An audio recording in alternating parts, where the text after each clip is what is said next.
Aisha Humaira, Aisha Humaira, saki ya yi zurfi cikin zuciyata. Cikin zuciya ke ɗaya ce ba zan kulle kowa ba, ke ce maganin ciwon so da ke zuci ba wani ba, ke ce hankali ke ce rai in ba ke ba zan komai ba, tunanin ki safa dare da yini mai sona a bar duba.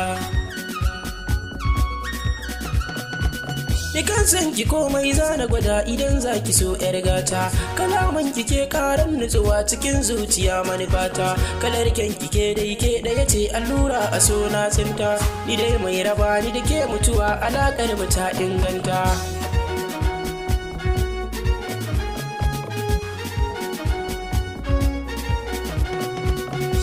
San kina damuna har ya sani na kanta, gabacin abinci ba nutsuwa sai na ganki yan mata, gabacin abinci ba nutsuwa sai na ganki yan mata, taho zo ki zauna ba ni zuma cikin sanki yan lasa.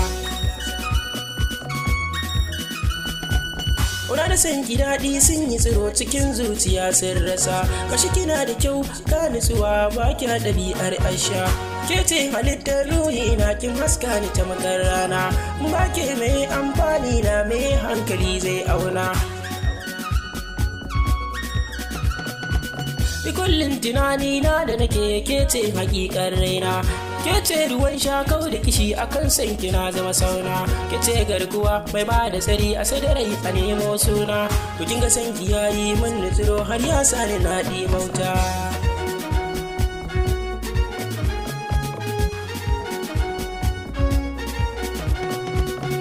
San kiɗaci allura ki ce magani manufata, idan babu ke ni ma bani cikin cikin sanya ni, ki ce sannadi ciki da jini ke ce haƙiƙar raina, ni na yau kama da makafi akan san ki yan mata.